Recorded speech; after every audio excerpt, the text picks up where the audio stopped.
It was a beautiful morning. It was like, I don't know, probably 5 or 6 in the morning. And we just looked at each other. We looked to the guys in the band. We took Andre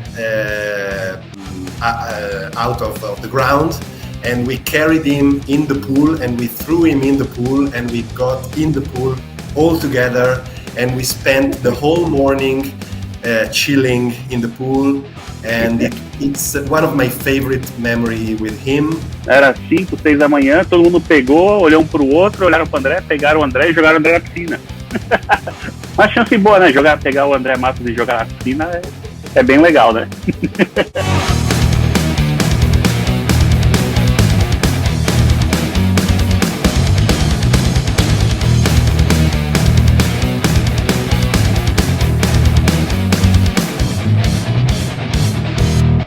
Fala galera, aqui é André Soberini, diretor do documentário Andre Matos, maestro do rock, e eu tô aqui para bater um papo com vocês. Como vocês sabem, nosso documentário está sendo rodado há mais de um ano somente com recursos próprios. Só que agora a gente chegou no momento crucial do nosso documentário, onde a gente precisa dar saltos maiores. E para que esses saltos sejam dados, a gente precisa da sua ajuda. Para isso a gente criou aqui a nossa vaquinha, para que você possa contribuir com o valor que você puder. Sabe o que é legal? O seu nome estará nos créditos finais do documentário, caso você possa nos ajudar, porque você é um apoiador do nosso documentário. Ah, não posso ajudar com valor nenhum? Então curta sempre os nossos vídeos, divulgue os nossos vídeos, divulgue a nossa vaquinha, que você também vai estar contribuindo. Então vamos lá, vamos fazer desse documentário o maior documentário feito no Brasil, do nosso querido maestro Andre Matos. Eu vejo vocês em setembro. I would like to know what his favorite Andre song and why this song is special to him. Okay.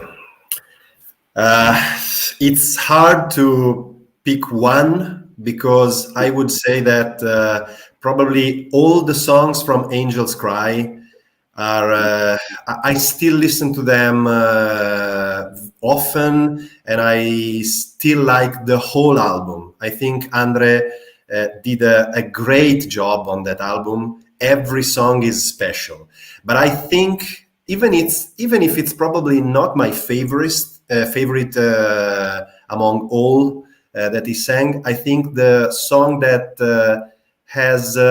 that is most special to me is probably Pride by Shaman, because in 2005, when Andre came to Italy for the first time, we sang it together on stage. I sang the parts that Tobias sang on the record, and Andre sang his own, and it was like a dream coming true.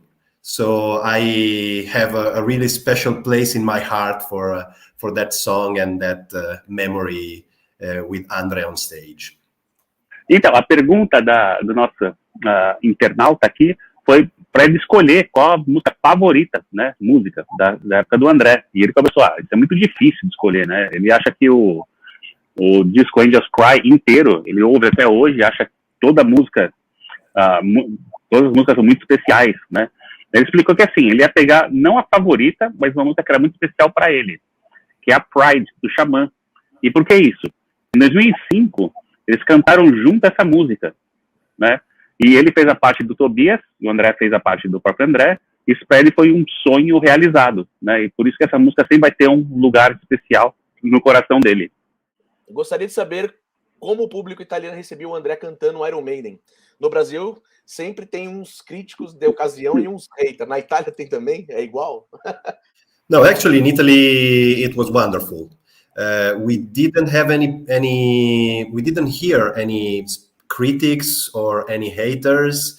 The concerts, the gigs were packed full of people. Everyone was singing, and I think they all loved hearing Andre sing Iron Maiden, because also with the band, with the Clairvoyants, going around playing Iron Maiden songs, we were always well received, because in Italy the underground metal scene is very healthy. We have a lot of bands. We still have a lot of people that listen to music, even if we don't have maybe that many bands that made it big in heavy metal.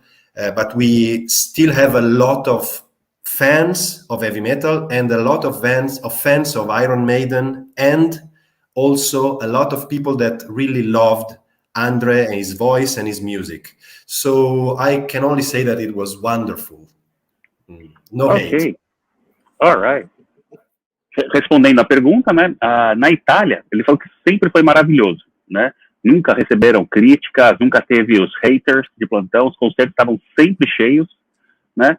E especialmente ver o André cantando Iron Maiden era muito especial, né? Então mesmo para o Clairvoyants, a banda deles, tocando Iron Maiden sempre foi muito bem recebido, né? Então, na Itália, ele comentou que, assim, tem muitas bandas, mesmo que, assim, não tenha um número grande de bandas famosas, tem muitas bandas. E a cena underground é muito saudável, muito ativa, né? Então, tem muitas bandas e muitos fãs, né? Então, muitas pessoas que sempre adoraram o Andre Matos e sempre adoraram a música dele. Agora eu queria fazer uma pergunta minha para ele. É o seguinte, o André foi um dos... Né, na época que o Bruce saiu do Iron Maiden, o Iron Maiden criou um concurso para escolher o novo vocalista do Iron Maiden. E uns falam que isso é uma estratégia de marketing, outros acreditam fielmente que isso realmente aconteceu. O André foi um dos que ficaram finalistas, né, para a escolha de substituir o Bruce Dickinson. Se ele sabia disso, o André já tinha contado isso para ele.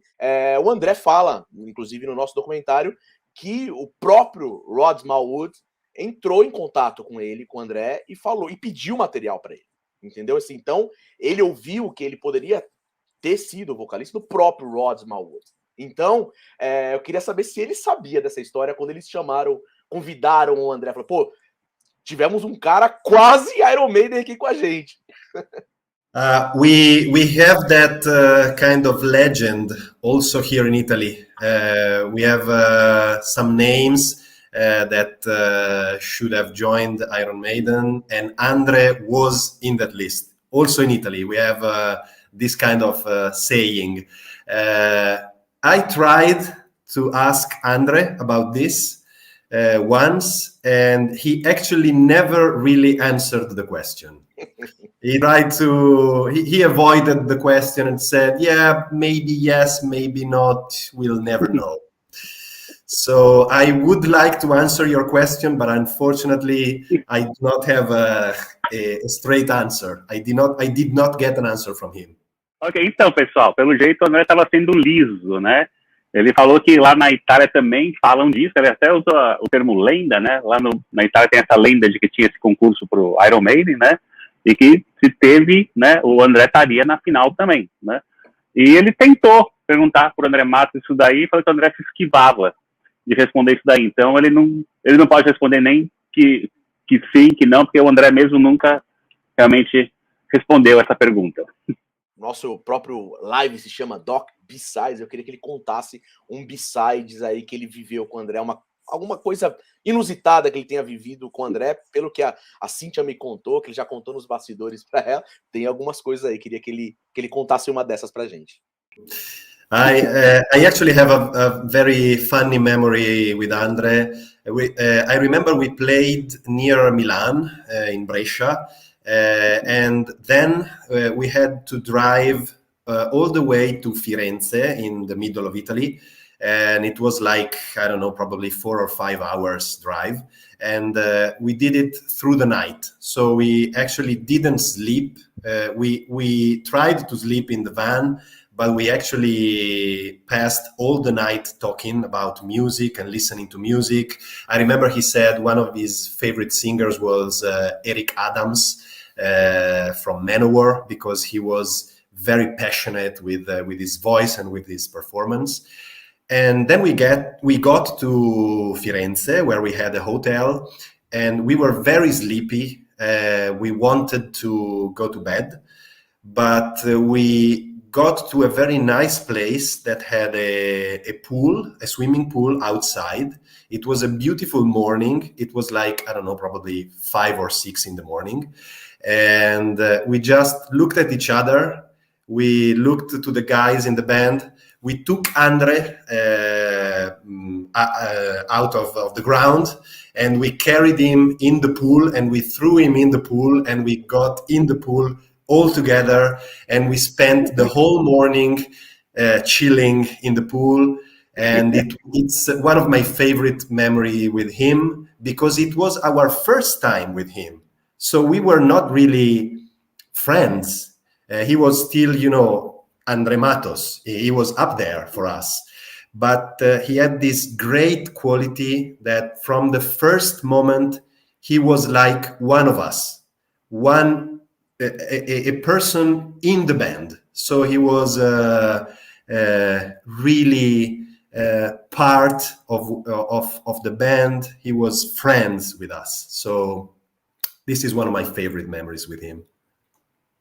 Então, ele falou que tem várias histórias engraçadas, mas ele vai contar uma história que eles tocaram perto de Milão, e depois tiveram que dirigir para Firenze, né? E é um caminho longo, 4, 5 horas de carro, né? Eles deveriam ter dormido no carro, mas eles passaram a noite inteira conversando, falando de música e tal. Até comentou que o Andre Matos falou para ele que os cantores favoritos dele era o Eric Adams, do Manowar, porque era muito passionate, é bem... Isso, esqueci como traduzir isso, mas canta com bastante paixão, vamos dizer isso, né?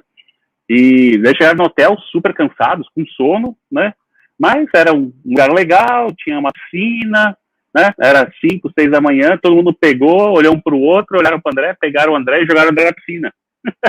Aí todo mundo pulou na piscina e passaram a manhã inteira lá na piscina, né? E ele falou que isso é muito legal, porque era a primeira vez do André com eles, então ainda tinha uma distância, ele ainda era o Andre Matos. Ele falou que essa é uma grande qualidade do André. Ele tirava essa distância, ele fazia todo mundo sentir que o Andre Matos era mais um deles que estavam lá, era mais um da banda, né? Ele era parte daquilo tudo, né? Ele era amigo de todos eles, isso que ele falou que era uma qualidade muito interessante do André, né? Uma chance boa, né? Pegar o Andre Matos e jogar na piscina é bem legal, né? Como que era o Andre Matos no backstage, né? Vocês passaram algum tempo junto depois dos shows, né? Tem alguma memória inesquecível, especificamente do backstage, que você pode contar pra gente? Yeah, did we ever hang out together after the gigs? Yes, all the time.